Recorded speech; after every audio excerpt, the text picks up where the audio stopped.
we have multiple cultural groups, multiple language groups that sometimes don't understand each other. Now, should we force everyone to speak English? We think no.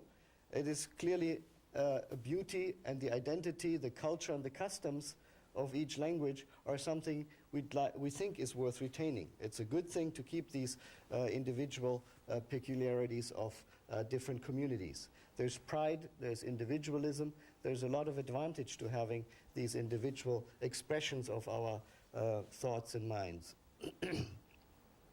So that's the challenge. We're in a world where we have to work closer together, and at the same time we want to maintain our individuality. And the question is, can technology provide a solution to bridge that gap?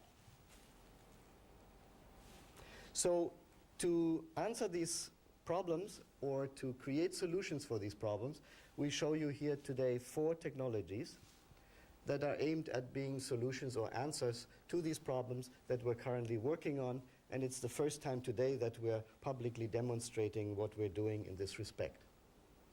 The first one is a so-called lecture translation, open domain simultaneous translation. You see here on the left screen, it's already working as I'm giving this lecture. I'm giving this lecture and translation is being produced in Spanish and potentially in the future in other languages.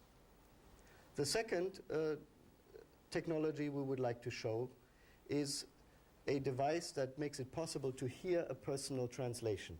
Sometimes we like that. If we're watching foreign movies, for example, it is nice to hear the original sound while you can read the translation. The fourth and last technology is the most science fiction. Here we're trying to switch your mouth into a foreign language, and we'll show you how that could be done in a moment. These demonstrations will all be presented here during this lecture. Let me introduce briefly the technology of the first one. The first one is that we're working on is domain unlimited speech translation. We're working on this for 2 years now. The target or the goal is here to translate spoken language but not be limited by a particular domain like the devices that I have just talked about. In this case, we have an open vocabulary, large vocabulary. We have an open speaking style. We have spontaneous speech and disfluencies. And the sentences are not necessarily well-formed. And all of this is too big for us to program complex rules. Past systems have required to program linguistic rules, and with an open domain, that's no longer possible. So how do we attack this? We're relying entirely now on learning algorithms, on programs that learn automatically from large databases, both parallel corpora as well as monolingual corpora that are being applied in order to produce this capability. What's of course helping us here is that there's an increasing amount of data available on the internet. We can go to the internet, collect a lot of data, and see a lot of translation examples. The current systems, of course, require speech recognition and translation, and you're seeing the output here in Spanish on the left side of the lecture that I'm giving. And you see, of course, that the translation is not always perfect. It's still a bit clunky and makes errors, and it is essentially a work in progress that we're doing right now. And we're applying this to lectures, and we're applying it to parliamentary speeches. The delivery technology I would like to show you, the first one, is hearing personal translations.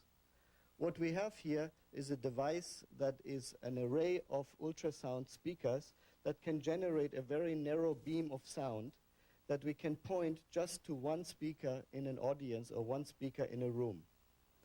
Translation is being synthesized, and the output translation can be delivered just to one person, and everybody is not disturbed by the sound that comes out of it.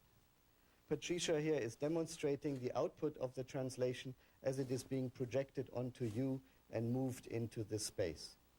So you can hear translation output in your language just for you as your own personal device. The device is developed jointly in a program, in this CHILL program I mentioned, together with Daimler Chrysler. Daimler Chrysler is working on this technology and also in view of delivering personalized audio for potential applications. So in this case, we envision that this device could also be steerable. So it may be in the future possible that in a big room, it recognizes automatically who's sitting there, and each person, depending on their language needs, gets their personal beam of translation service delivered to them. Imagine a parliament, imagine a classroom, imagine a public conference. In all those applications, you could be beaming personalized translation to individuals, and by tracking people, perhaps also track them so that they have their own language following them around. The third technology that we'd like to show you is translation goggles.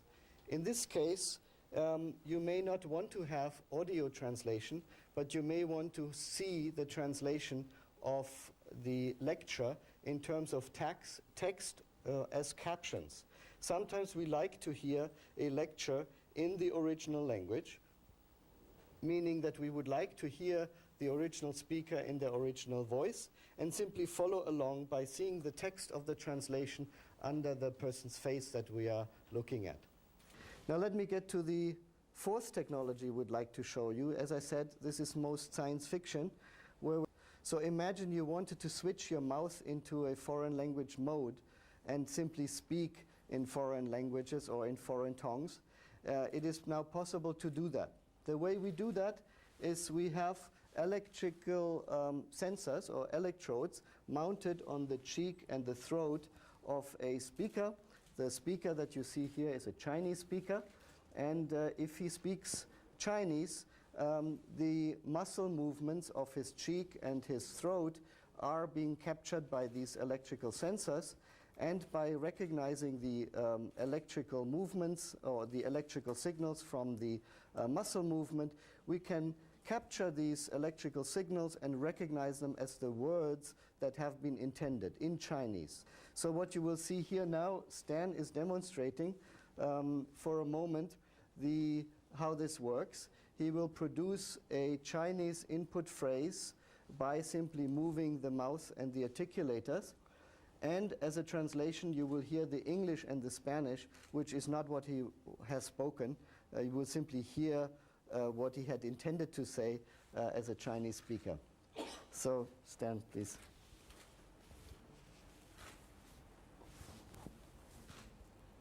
Let me introduce our new prototype.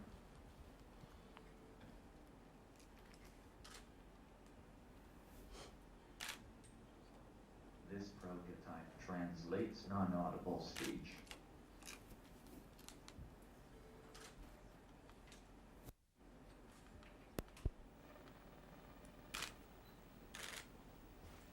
Puede hablar chino y él traduce en inglés o español.